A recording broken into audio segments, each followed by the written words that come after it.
എല്ലാവർക്കും വിനീത നമസ്കാരം.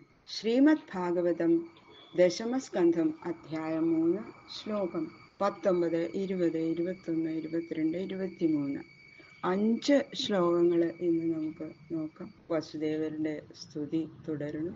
ശുക്ലാംബരധരം വിഷ്ണു ശശിവർണം ചതുർഭുജം പ്രസന്നവദനം ധ്യായേ സർവവിഘ്നോപശാന്തയേ ഗുരവേ സർവലോകാനാം ഭിഷജേ ഭവരോഗിണാം നിധയേ സർവവിദ്യാനാം ദക്ഷിണാമൂർത്തയേ നമഃ. ഗംഗണപതയേ നമഃ. സംസരസ്വത്യൈ നമഃ. ഗുരുഭ്യോ നമഃ. ഓം നമോ ഭഗവതേ വാസുദേവായ. ഓം നമോ ഭഗവതേ വാസുദേവായ. ഓം നമോ ഭഗവതേ വാസുദേവായ. ശ്ലോകം 19. ത്വത്തോസ്യ ജന്മസ്ഥിതി സംയമാൻ വിഭോ വദന്ത്യനീകാത് അഗുണാത് അവിക്രിയാത് ത്വയീശ്വരേ ബ്രഹ്മണി നോ വിരുധ്യതേ ത്വദാശ്രയത്വാത് ഉപചര്യതേ ഗുണൈഃ. ആത്മാവിനാൽ കാണപ്പെടുന്നതായ ഈ പ്രപഞ്ചം ആത്മാവിനെ കൂടാതെ ഭിന്നമായിട്ടില്ല എന്ന് മുമ്പത്തെ ശ്ലോകത്തിൽ പറഞ്ഞു. ഭഗവാനാണ് ഇത് സൃഷ്ടിച്ചത്. അതുകൊണ്ട് ഈ പ്രപഞ്ചത്തിന് ഈശ്വരനിൽ നിന്ന് ഭിന്ന രൂപത്വം ഇല്ല എന്ന് ഈ ശ്ലോകം കൊണ്ട് തെളിയിക്കുന്നു. സ്വർണം കൊണ്ട് ഉണ്ടാക്കപ്പെട്ട കടകകുണ്ടലാദ്യ ആഭരണങ്ങൾക്ക് സ്വർണത്തിൽ നിന്ന് ഭിന്നമായ സ്ഥിതിയില്ലല്ലോ. അതുപോലെയാണ് ഈ പ്രപഞ്ചവും ഈശ്വരനും. ഈശ്വരനിൽ നിന്ന് വേറിട്ട് അല്ല പ്രപഞ്ചവും ഈശ്വരനും ഒന്ന് തന്നെ എന്ന് ഉറപ്പിക്കുകയാണ്. പറയണു, ഹേ വ്യാപക, എങ്ങും വ്യാപിച്ചിരിക്കുന്ന നിന്തിരുവടിയെ കൂടാതെ ഈ പ്രപഞ്ചത്തിന് സത്യത്വമില്ല. ഈ കാണപ്പെടുന്നത് സർവവും ബ്രഹ്മമാകുന്നു. ഇതാണ് ശ്രുതിയിൽ പറയണത്. അപ്പോ സർവത്ര നിറഞ്ഞിരിക്കുന്ന ബ്രഹ്മം നിന്തിരുവടി ആയതുകൊണ്ട് അവികാരി എന്നതിന് വിരോധമില്ല. എല്ലാറ്റിനെയും നടത്താൻ സാമർഥ്യമുള്ള ശക്തിയുടെ നിയന്താവായിരിക്കുന്നത് കൊണ്ട് സർവേശ്വരനായ നിന്തിരുവടി സൃഷ്ടിയാദികൾക്ക് കർത്താവ് എന്ന് പറയുന്നതിനും വിരോധമില്ല. അപ്പോൾ ഗുണങ്ങൾക്ക് ആശ്രയഭൂതമായിരിക്കുന്ന മായയ്ക്കും അധിഷ്ഠാന സ്വരൂപനായതുകൊണ്ട് സർവാശ്രയനായിരിക്കുന്ന നിന്തിരുവടിയെ ആശ്രയിക്കാതെ കണ്ട് ഗുണങ്ങൾക്ക് യാതൊരു വ്യാപാരവും നടത്താൻ കഴിയില്ല. ഭഗവാന്റെ അനുഗ്രഹം ഇല്ലാതെ സൃഷ്ടികൾ നടത്താൻ മായയ്ക്കും സാധിക്കില്ല, അല്ലെ? അപ്പോ ഗുണങ്ങളാൽ ചെയ്യപ്പെടുന്ന സൃഷ്ടിസ്ഥിതി സംഹാര കാര്യങ്ങൾക്ക് കർത്താവ് ഭഗവാൻ തന്നെയാണ്. സൈന്യങ്ങളാണ് യുദ്ധം ചെയ്യണത്, പക്ഷെ രാജാവ് യുദ്ധത്തിൽ ജയിച്ചു എന്നാണ് പറയാ. അതുപോലെ സ്വാഭാവിക പ്രാധാന്യേന ഉപാദാന കാരണമായിരിക്കുന്ന നിന്തിരുവടിയിൽ നിന്ന് ഭിന്നമായിട്ട് ലോകമില്ല. എങ്കിലും ലോകം അങ്ങയിൽ നിന്നുണ്ടായി, അങ്ങയിലിരിക്കുന്നു, അങ്ങയിൽ തന്നെ ലയിക്കുന്നു എന്നിങ്ങനെ വേദം പറയുന്നത് ഒരു ഉപചാരം മാത്രം. സത്വം ത്രിലോകസ്ഥിതയേ സ്വമായയാ ബിഭർഷി ശുക്ലം ഖലു വർണ്ണമാത്മന സർഗായ രക്തം രജസോപബൃംഹിതം കൃഷ്ണം ച വർണ്ണം തമസാ ജനാഭ്യേ. ഭഗവാൻ തന്നെ സൃഷ്ടിയാദി കാര്യങ്ങൾ നടത്താൻ 3 വിധത്തിലിരിക്കുന്ന അവതാര സ്വരൂപങ്ങൾ ധരിക്കുന്നു. എങ്ങനെയെന്നാൽ സച്ചിദാനന്ദ സ്വരൂപനായിരിക്കുന്ന നിന്തിരുവടി തന്നെ 3 ലോകത്തെയും പരിപാലിക്കാൻ വേണ്ടി തൻ്റെ മായ കൊണ്ട് ശുദ്ധ സത്വത്തെ പ്രധാനമാക്കിയിട്ട് ശാന്തമായിരിക്കുന്ന വിഷ്ണു രൂപത്തെയും സൃഷ്ടിക്കാൻ വേണ്ടി രജോ ഗുണത്താൽ വർദ്ധിപ്പിക്കപ്പെട്ടതായും രാഗസ്വരൂപമായിരിക്കുന്ന ബ്രഹ്മാവിന്റെ സ്വരൂപത്തെയും സംഹരിക്കാൻ വേണ്ടി തമപ്രധാനമായിരിക്കുന്ന രുദ്രരൂപത്തെയും ധരിക്കുന്നു. അതാണ്. അതുകൊണ്ട് ഏകനായ നിന്തിരുവടി തന്നെയാണ് മൂർത്തിത്രയേണ കാര്യങ്ങൾ നടത്തുന്നത്.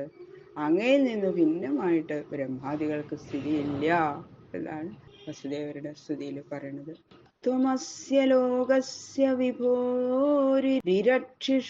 ഗൃഹേവതീർണോസി മമാഖിലേശ്വര രാജന്യസംജ്ഞാസുരകോടിയൂഥവേ നിർവ്യൂഹ്യമാനാ നിഹനിഷ്യസേ ചമൂഹു. അതാണ് ഭഗവാന്റെ ആ ദിവ്യമംഗള വിഗ്രഹം കണ്ട മാത്രയിൽ തന്നെ പരിശുദ്ധ ശുദ്ധമായ അന്ധകരണത്തോടു കൂടിയ വസുദേവർക്ക് ആ സർവജ്ഞത്വം അങ്ങോട്ട് സിദ്ധിക്കുകയാണ് ചെയ്യണത്. അപ്പോൾ ഭാവി കാര്യങ്ങളെല്ലാം അദ്ദേഹത്തിന് അങ്ങോട്ട് മനസ്സിലാവണം. സർവജ്ഞത്വം എന്ന് പറയുന്നത് എല്ലാറ്റിനും സമർത്ഥനായും എങ്ങും നിറഞ്ഞും ഇരിക്കുന്ന ഹേ വിഭോ, ഹേ സർവേശ്വര, നിന്തിരുവഴി സാധുജനങ്ങളെ രക്ഷിക്കാൻ ആഗ്രഹത്തോടു കൂടിയവനായി എൻ്റെ ഗൃഹത്തിൽ, എൻ്റെ ഭാര്യയിൽ ഇപ്പോൾ ഈ ദിവ്യമംഗള വിഗ്രഹത്തെ പ്രകാശിപ്പിക്കുന്നു. സർവസമർത്ഥനായ നിന്തിരുവടിക്ക് ഇത് യുക്തം തന്നെയാണ്. ലോകത്തെ ബഹുപ്രകാരത്തിൽ ഉപദ്രവിക്കുന്ന രാജാക്കന്മാരാകുന്ന അനേകം അസുരന്മാര് അവരുടെ ദുഷ്പ്രവൃത്തികൾ നടത്താൻ സഹായഭൂതന്മാരായിട്ട് പരിപാലിച്ചും 4 ദിക്കിലും സഞ്ചരിച്ചും കൊണ്ടിരിക്കുന്ന സൈന്യങ്ങളെ അങ്ങ് നിശ്ചയമായും സംഹരിക്കും. അയം സ്വസഭ്യസ്തവ ജന്മനൗ ഗൃഹേ ശ്രുത്വാഗ്രജാംസ്തേ നിവധീൽ സുരേശ്വര സദേവതാരം പുരുഷൈ സമർപ്പിതം ശ്രുത്വാധുനൈവാഭിസരത്യുദായുധ. വസുദേവര് ഭഗവാന്റെ മഹിമയും ഭൂതഭവിഷ്യത്ത് കാര്യങ്ങളെയൊക്കെ അറിഞ്ഞിട്ടുണ്ട്. എങ്കിലും ഒരു ഭൃത്യൻ സ്വാമിയോട് ഉണർത്തിക്കുന്ന രീതിയിലാണ് ലൗകിക രീതി അംഗീകരിച്ച് ഉടനെ ചെയ്യേണ്ട ആ ലോകാനുഗ്രഹ രൂപമായ കൃത്യത്തെ ഭഗവാനോട് പ്രാർത്ഥിക്കുകയാണ്. ഹേ സുരന്മാരുടെയും സന്താപത്തെ നശിപ്പിക്കുന്ന സർവേശ്വര, ദുഷ്ടനായ ഈ കംസൻ ഞങ്ങൾ 2 പേരുടെ അന്തർഭാഗത്തിൽ നിന്ന് നിന്തിരുവഴി അവതരിക്കുമെന്ന് അശരീരി വാക്ക് കേട്ടിട്ട് അങ്ങയ്ക്ക് മുമ്പ് ജനിച്ച 6 പേരെ സംഹരിച്ചിരിക്കുന്നു. ആ കാവലായിട്ട് കംസൻ കുറെ പേരെ നിർത്തിയിട്ടുണ്ട്. ആ കാവക്കാര് ആയിട്ടുള്ള ആ ഭൃത്യന്മാരുടെ മുഖത്തിൽ നിന്ന് അങ്ങയുടെ അവതാരത്തെ കേട്ട ഉടനെ അവനിത് വാളും ഉയർത്തിക്കൊണ്ട് ഇപ്പൊ ഉടനെ വരും. അതുകൊണ്ട് ആ അത്യന്തം ഉപദ്രവിയായിരിക്കുന്ന കംസനെ ആദ്യം ഹനിക്കണം എന്ന് സൂചിപ്പിക്കുക മാത്രം ചെയ്യണം. കംസനെ വധിക്കണേന്ന് പറയണില്ല. പ്രാർത്ഥിക്കാതെ വിരമിക്കുകയാണ് ഭഗവാൻ. സ്വാമിയോട് വൃത്താന്തം അറിയിക്കുക മാത്രമേ സേവകൻ ചെയ്യേണ്ടതുള്ളൂ എന്ന് അത്രയും പറഞ്ഞിട്ട് കംസൻ ഇതാ വാള് ഉയർത്തിക്കൊണ്ട് വരും എന്ന് പറഞ്ഞിട്ട് അത് വസുദേവര് സ്തുതിയിൽ നിന്ന് വിരമിക്കണം. ശ്രീശുക ഉവാച അഥൈനമാത്മജം വീക്ഷ്യ മഹാപുരുഷലക്ഷണം ദേവകീ തമുപാധാവത് കംസാൽ ഭീതാ ശുചിസ്മിത.